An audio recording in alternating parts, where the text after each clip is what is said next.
เบิ้งมารุ่นเบิ้งบัดนี้สิมียังนี่เด้อพี่น้อยเนาะเป็นกล่องปริศนาขายตัวให้จักหมดอันนี้พี่น้อยเนาะตัดเปิดคลิปเปิดภาพมาบัดนี้กับพี่ละอยู่บ้านซองเงินซานของน้องต้นกล้าเพิ่นพี่น้อยเนาะสวยงามตามท้องเรื่องว่าสั้นซะเนาะโอ้ยเห็นแล้วก็ดีใจนำพี่น้อยเนาะสวยสดงดงามได้น้องโอ้สบายดีบ่ได้พ่อกันแต่จักมือเลยนี่โอ้หลายมือแล้วกี่ทอดกี่เทิงกันอยู่บ่เนาะกี่ทอดทางน้ำไปเอาขึ้นไปไว้สูงแท้น่ะยังไม่ได้ตักน้ำเนาะทายว่าทานในห้องน้ำก้อนหนึ่งไทยเด้อเนาะโอ้ยคือบอกมาใส่ก่อนเนาะยันแตกเดี๋ยวมันแตกโอ้ก็หักช้าเลยเนาะว่าเอาไว้นี่เอาพี่น้อยเนาะ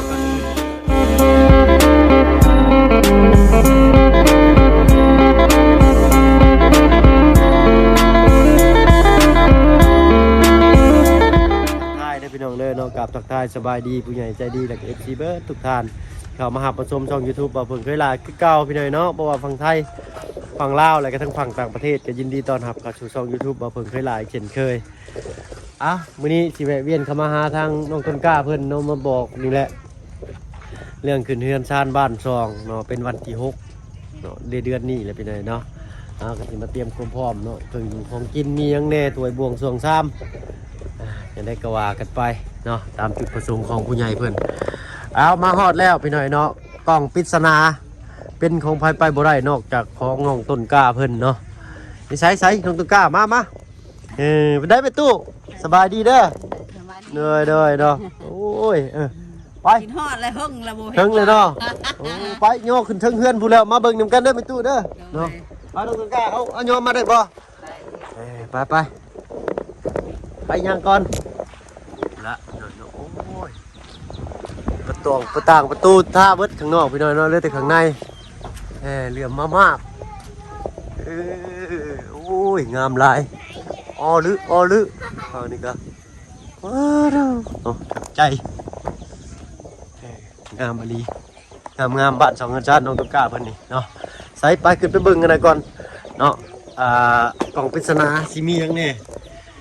บันไดนี่ก็เอาลึกสะอาดสะอ้างเนาะสบายดีเด้อประตูเด้อเด้อปะโธ่พ่อก็เป็นเจ็บอยู่ในขาเจ็บอีกแล้วบ่ว้าวมาฮอดแล้วเข้ามาฮอดแล้วก็เจ็บโลดดิเนาะไม่เศร้าแหละ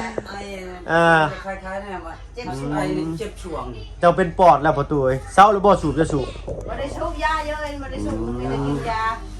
กินยายังไงน่ะเขาไปกวดอยู่ชิโปนเพราะว่าบ่มีเลือดบ่มีบ่มีเลยเขาแทงบ่มีเลย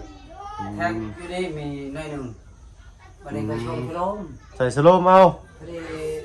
ทางใช้น้ำมันรถจักรเขาเหนื่อยพอดีร้าน50,000ทั้งไปตรวจทั้งไปย่างกันบ่โดยจ่ายเพิ่นเลยเนาะยืมเงินในบ้านเพิ่นยืมเงินในบ้านอีกโอ้แล้วกันพี่น้อยเนาะแล้วมันต้นอะไรเยอะชมเขาในนั้นคุณมันต้นจังคืนเพิ่นโดยมันต้นเพิ่นพอบ่ได้ไปเจ็บไปบ่ได้แหละแบบนี้ไปสบายนี่เนาะเงินชาตินี้บ่ทันได้ขึ้นซ้ำเอาขึ้นเฮือนขึ้นซ่านแล้วก่อนจังหวะกันตื่นมีเนาะพ่อตู้เนาะทางลูกกับบ่จักสิว่าอะไรแล้วเนาะนี่ใช้อันอยู่นี่ไผนอนใช้นี่ฮะนี่แหละประตูมุ้งนี่มุ้งบ่ได้กางบ่มุ้งบ่ได้กางบ่มียุงเลยเอามุ้งคือว่าเอามาให้อยู่ให้แล้วได้แล้วมุ้ง2ดาบมียุงยังบ่ทันมียุงว้าวสิฮู้ว่าบ่มียุงบ่มีกางก็ได้กางก็ดีเด้อเนาะอันอยู่ในนี่ซั่นนั่นน่ะอยู่ในต้นกล้าน้องต้นกล้าเพิ่นนอนคนเดียวนี่เนาะเอาโดมันก็บ่ได้ดังตึ้งๆต่างๆบ่เงียบดีอยู่เนาะทางนี้ได้มั้ยกรอกจับบันไดเนาะโอ้สงสัยใบไม้ปลิวใส่บ่จักบ่แม่นบ่แต่ว่าจับบันไดมันบ่ติด ยามันยามัน มันตึกมันนี่แหละเป็นยัง ยามันอยู่ อันนี้ก็เพิ่นมาซิวจิวเพิ่นแล้วได้จะใส่นะใส่จะใส่หมูนะ ใส่หมูก ทางการ โอ้เป็นเจาะใส่นี่ให้เนาะ พอให้เจาะนี่ เจาะหันแล้วบ่เพิ่นโทรหาเพิ่นโทรหาลูกอยู่ร้านเลยว่ะ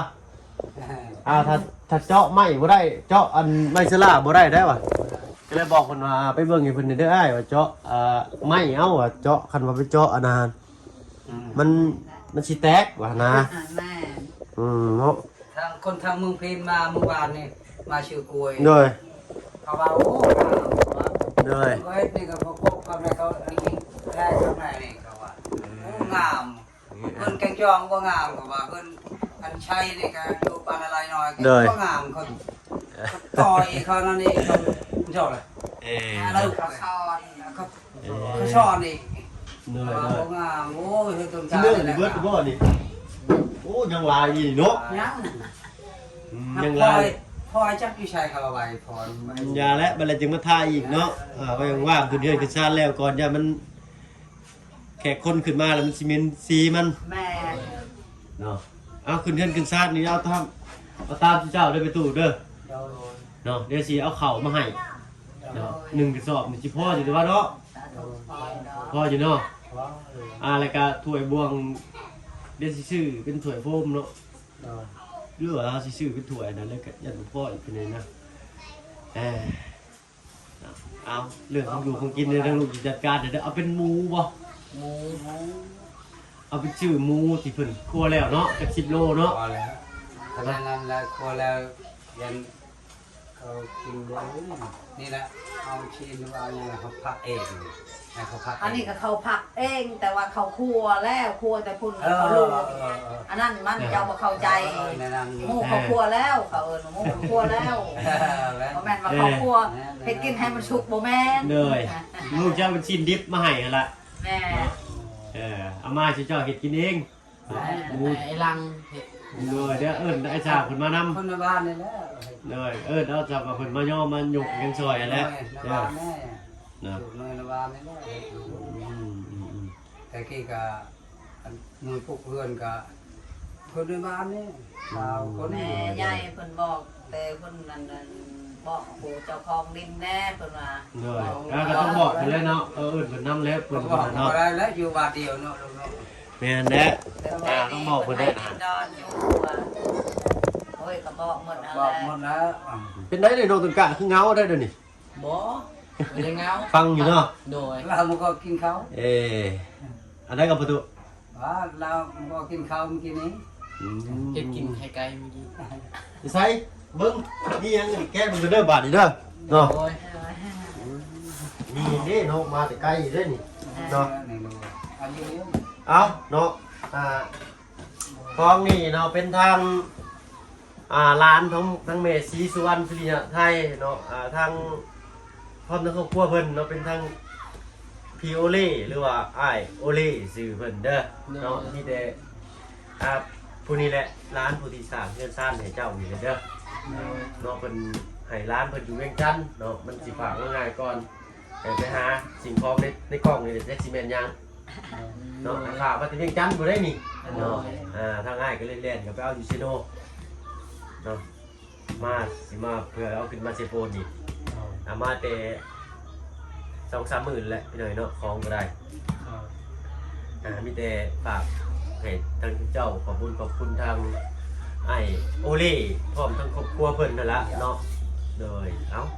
ภูมิใจเอาเด้อ โดยขอขอบใจหลายๆทางไอโอเล่และทางผมครัวเพิ่นและทางเมซีสวรรณสุริยะไทยแล้วขอขอบใจหลายๆเด้อขอให้พระเจ้าคุ้มครองขอให้อายุมันยืนขอให้ร่ำรวยเด้อและทางไอเพิ่งนำไอเพิ่งมาหักคองแหละขอขอบใจหลายๆขอให้อายุยาวแหละสุขภาพแข็งแรงเด้อสาธุ เนาะเบิ้งมารุ่นเบิ้งบัดนี้สิมียังนี่เด้อพี่หน่อยเนาะเป็นกล่องปริศนา ใครก็ว่าจักมั้งอันนี้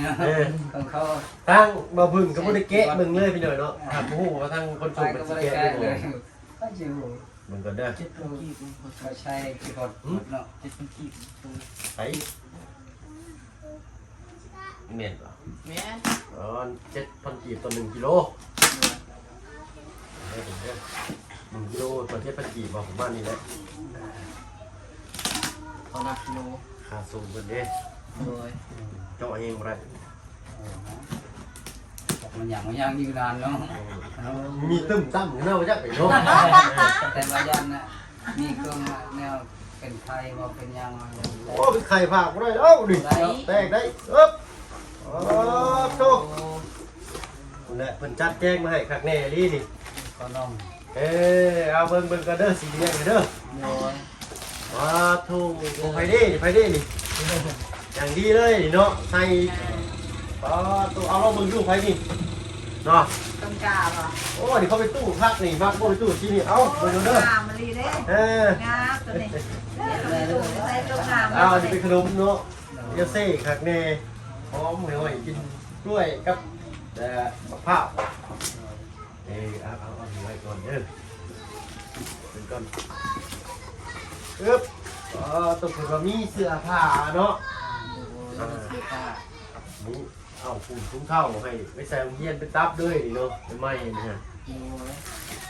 แต่อันนี้ทำตู้ได้นี่เนาะเอาถ้ามาฝึกจิจกมาชื่อพี่หน่อยเนาะให้ฝึกเลือกเองเพิ่นเนาะตัวมียังแน่นะอึ๊บเสียผ้าลองอยู่ตู้ปืนเบิ่งดูฮะเนาะแท้ไม้ค่ะนี่เบิ่งดูฮะ แม่ ลองเบิ่งดูฮะนี่สีนี่ให้งามบาน งามเชื่อนี่ งาม งามมะลินี่ ตึกเลย ไปตู้มากได้พี่หน่อยเนาะ แม่ อ้าวนี่ มาได้เชื่อนี่ได้ เนี่ยไม่ได้งาม โอ้ยนี่เพิ่นเอาเลือกเอาได้ใส่ได้กะ ใส่บ่ได้กะแบ่งปันเพิ่นนำก็ได้เด้อเนาะตัวนั้นที่เฮาบ่ได้ใส่แล้วก็เอาให้เพิ่นเนาะนี่ส่งมึงดูต้นกล้า ใจลีเชื่อนี่งาม อันนี้เป็นส่งของน้องของน้องต้นกล้านั่นล่ะเพิ่นบอกอยู่เอาอันนี้ก็เอาไว้ใส่เสื้อผ้าก็ได้เด้อเอานี่เอาไว้ใส่เสื้อผ้า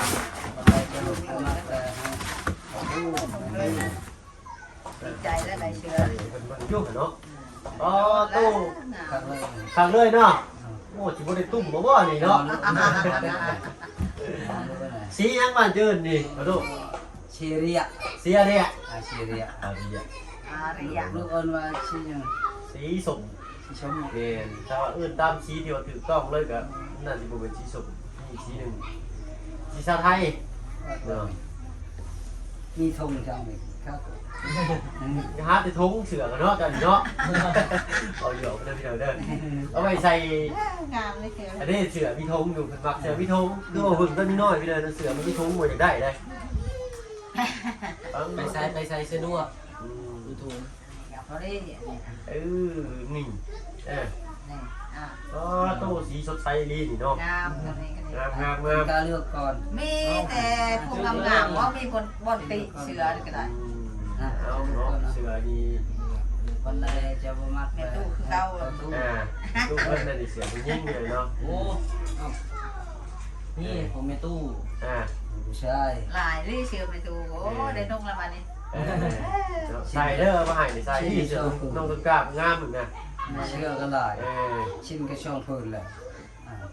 นั่นแหละ อันนี้มาตู้เพิ่นบอกน้องต้นกล้าก็ได้ไปใส่ได้ก็ใส่ ต้นกาใส่ได้บ่นี่ใส่มึงนี่เด้อ น้องต้นกล้าเป็นคนตู้ใส่บ่ได้ตัวเพิ่นน้อยได้ตู้ครับ อันนี้พอตู้ งามได้ตัวนี้โอ้โห งามตัวนี้อ่ะ ใส่ดีมีระดับได้ตัวนี้นะ งามตัวนี้นี่บ่มีบนติแล้วน่าเชื่อเลยนี่ก็ได้ เลยเอานี่ใส่ไว้ใส่หน้าห้อนได้เป็นตัวนี้สุดนั่นน่ะแท้ขู่กัน ไว้ใส่ยามห้อน แม่ เนาะบ่าเย็นมียังบ่านี่เชือแค่ เสื้ ยาว อแขนยาวนี่ เชื่อ ต้นกล้า ต้นกล้ามากโน่นแน่นี่เนาะ ไม่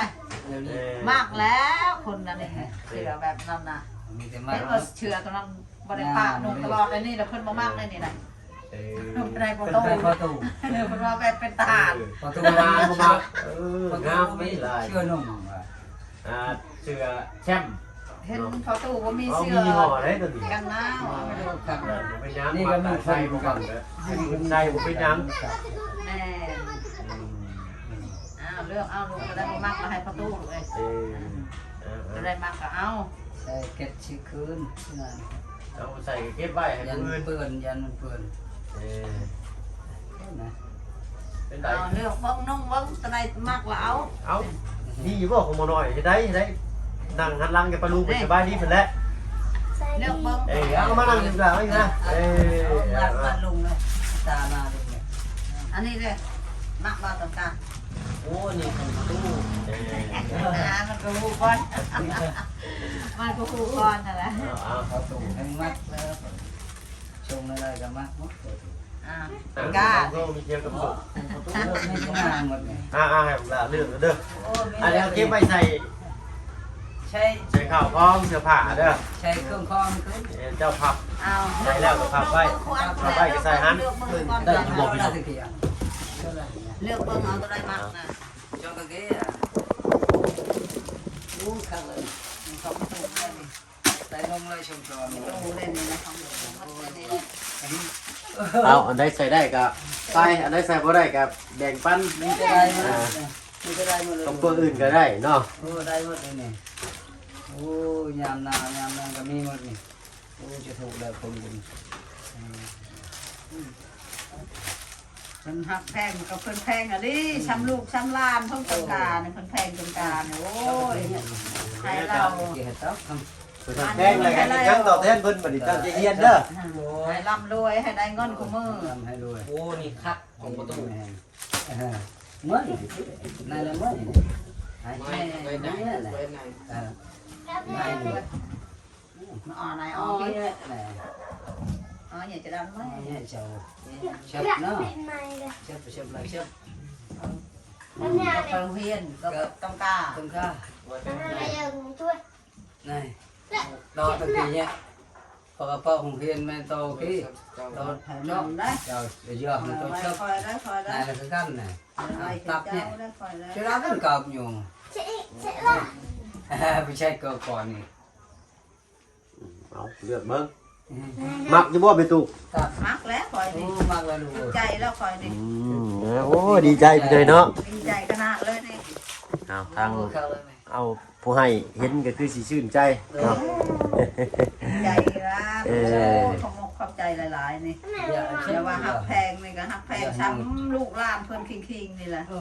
เหนื่อ ให้ ย เพิ่นร่ำเพิ่นรวยต่อไปนี่ให้ได้เงินได้ ไอ้ คำ ยุ อยู่ ก มือย าวมันยืน อายุยาวนี่อายุเป็น100 200คุณ เอาซะ คนอื่นก็บ่คือนี่ดอกหักแพงนะ ฮอด100 ปีพุ่นนั่น มี มา เห็นแต่แม่ชีสวรรค์นี่แหละผักแพงตรงกาจนว่า กับลูก สำลูกคิงๆนี่สำลานคิงๆนี่แล้วขอมงขอบใจน้ำลูก ได้นุ่งแล้ววัน จะ นี้ นุ่งเลยเนาะ ได้นุ่งแล้ววัน เอา นี้ เอา ชงก็ได้นุ่งแล้ววันนี้ชง อ๋อลูกทำไมอย่าอ๋อลูกไอ้เห เอา า เลยไฟฟ้าเพิ่นว่าได้ประตูเพิ่นคือยังบ่กู้ไปอยู่นะ เนี่ย เพิ่นให้ต่อบ่ คนบุกูคนว่าอันนั้นชุบในทางว่ายันคนให้อันห้องน้ำละผมมียังปุ๊บ เหนื่อย งั้นคนเบา คือสิยังเด้อของน้ำเด้อเนาะเพราะว่าทั้งพี่เพิ่นยังมีเวียกมีงานหลายอยู่เพิ่นก็ได้เนาะ ไหนล่ะ เอาไว้พุ่นแหละไปฝั่งหน้าอีกเดือน2เดือนพุ่นเด้อ โดย เนาะให้เพิ่นกู้ก่อนก็ได้เนาะยันว่าสายฟืนสายไฟเพิ่นมันตากแดดเนี่ยมันเพพังมายันคนมาลักตัดลักนั่นของเพิ่นน่ะนะ แม่ เนาะถ้าว่าได้เฮ็ดได้หยังเลยก็สิแจ้งทางไอ้หลังเพิ่นไปตื่มอีกเนาะ โด เลย ย เราปกติเราหาคนเดียวมาทาน มื้อแรกของหลามีแต่ขนมแบ่งปันกันกินเด้อเนาะเอลซี่ว่าซั่นซะ ก็ไม่แล้ว เออ เราถูกเรา เรื่องกันนะใช้ไฟเนี่ยงานเป็นงานรู้ชื่อเนาะ บ่ของไอ้หลังเพิ่นจ้ะ ร่างบ่ เหนื่อย มันมาเองเนาะ แม่นจ้ะของไอ้หลังเพิ่น สบาย เพิ่นมากู้เอารถ กู้เพิ่น แม่นจ้ะ เวลาเขาเก็บ แม่นนั่นว่าเพิ่นเก็บเด้อ เก็บเป็นชามเถื่อเขาเก็บกับได้คือกันได้ เลย บัดเวลาเขาเฮ็ดก็ให้มันบ่คืน แม่นจ้ะ เขา ตามนั้นแน่มันจะสบายสะดวกสบายทั้งสองฝั่งสองฝ่ายเนาะ เราสิต่อเพิ่นก็ให้ต่อชามหลังเพิ่นน่ะ เลย เพิ่นให้ต่อ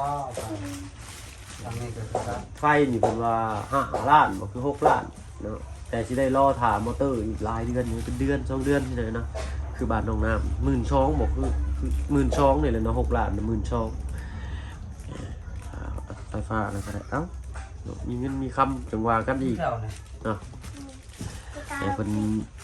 ซอยมานี่ก็ดีอกดีใจนำกับครัวน้องต้นกล้าเพิ่นพี่น้องเนาะโอ้บ่แม่นน้อยๆได้นี่ เขาว่าเพิ่นน้อยแบบเพิ่นใหญ่บ่ แม่นแหละ โอ้ครับงามก็งามเลยนี่เนาะไอ้คือว่าช่างมาแต่ช่างเอาก็คนแล้วเบาคนแล้วเบาต้นกาคนแล้วชอกหาพึ่งคนแล้วเบาพึ่งคนแล้วชอกหาโอ้ย เอ้ย ค่ะ คักเนาะ เออง ามยอมรับว่า ถ้ามึงพินก็ย่องมึงพินมาพี่ เพิ่นมาซื้อกล้วยบ่ เพิ่นมาชื่อกล้วยถือรถแล้วนะรถเลเบโล เพิ่นถือรถมา นั่นแหละ เพิ่นบ่ได้ขี่มาบ่ จอดอยู่หั่น โอ้ เออ พี่ เพิ่นขี่มา ก็ขี่มา ถือนี่คือใส่ถุงส่งมาได้ถือนี่ว่าถือใส่มือ เด้อ อันนั้นเพิ่นสิก็หมายว่าถือพี่น้อยเนาะเพิ่นถือรถมาเมื่อกี้นี่ เอาพอได้ฮู้ว่าพี่น้องเอ้ยเนาะ แต่นั้นจะมูลเลย เอาเนาะก็มีแต่สิลูกต้องสิไปทางอื่นก่อนเด้อ โดย เนาะพ่อๆกันคลิปหน้าเนาะพี่น้องเอ้ยเนาะเอาก็มีแต่สิหาบ่อนพักบ่อนเช้าก่อนเนาะพุ่นแหละยังมีอีกข้างหน้าเพิ่นอยู่พี่น้อยเนาะเดี๋ยวเรื่องเครื่องอยู่ของกินนี่เดี๋ยวสิมาจัดการให้ได้ไปตู้เด้อ โดย เลยเนาะเอาหมูจาก10 โลกะว่าพ่ออยู่บ่ แม่ก็บ่จักกันคนเราว่าเอาคนนั้น20คนบอกคนเราพวกอันยกเฮือนนั่นแหละ เลย 21บอก 21 22ไปคุณไปมา เลยเนาะเรื่องโต๊ะตั้งนี่ก็โอ้ยคือสิบ่พอพี่น้อยเนาะซื้อถ้วยโฟมมาเอาแบบว่ากินแล้วก็เก็บเผาไฟขึ้นมานะเนาะแล้วก็ซื้อหมูมา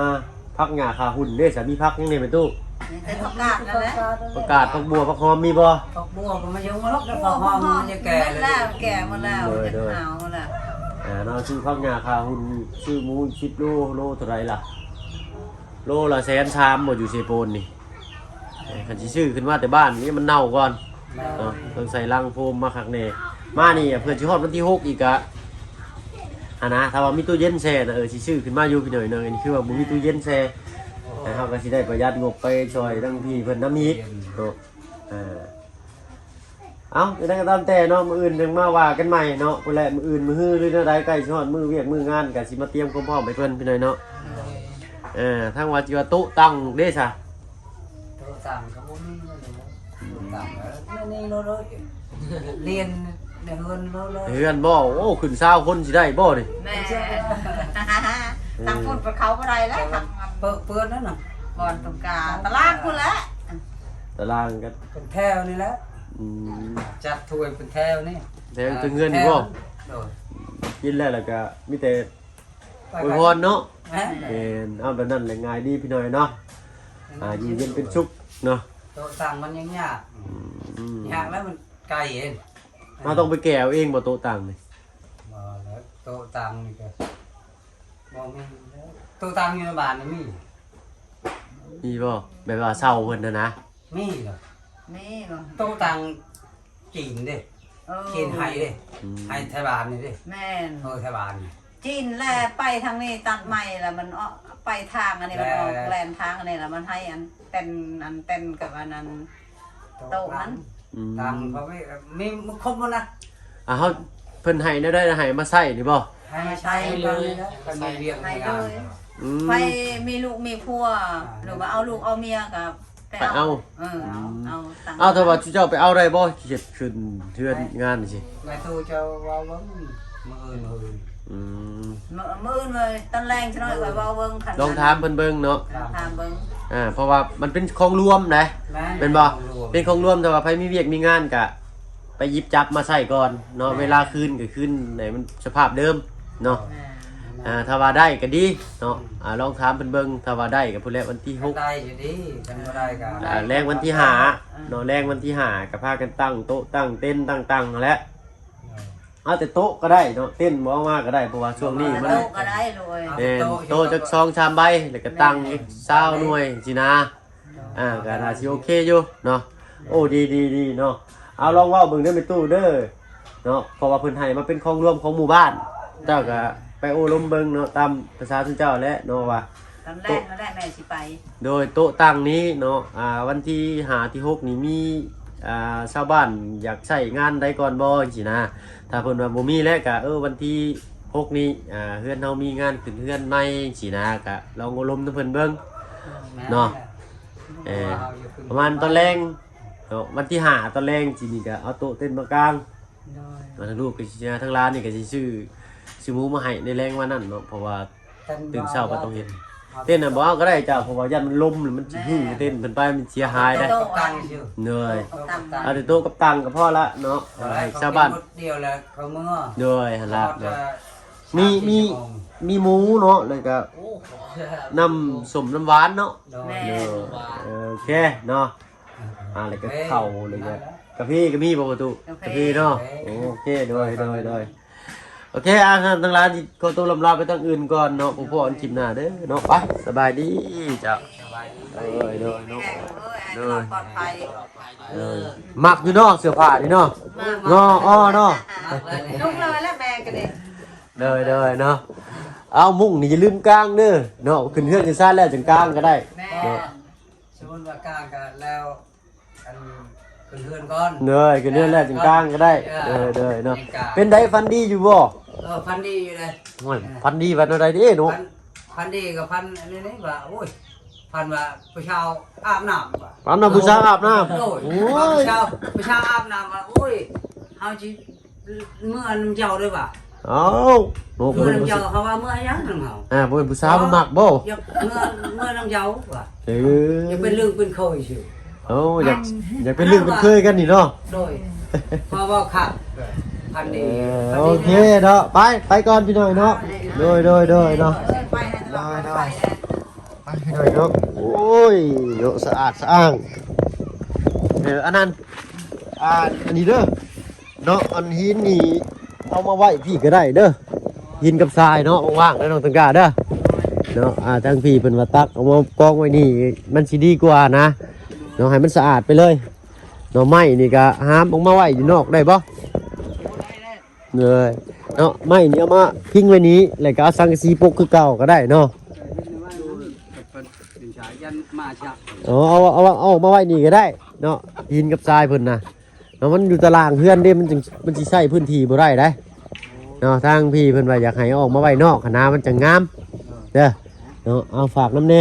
ไปพี่น้อยเนาะไปพบกันคลิปหน้าสำหรับคลิปนี้ลาแล้วพี่น้อยเนาะสบายดีจ้ะ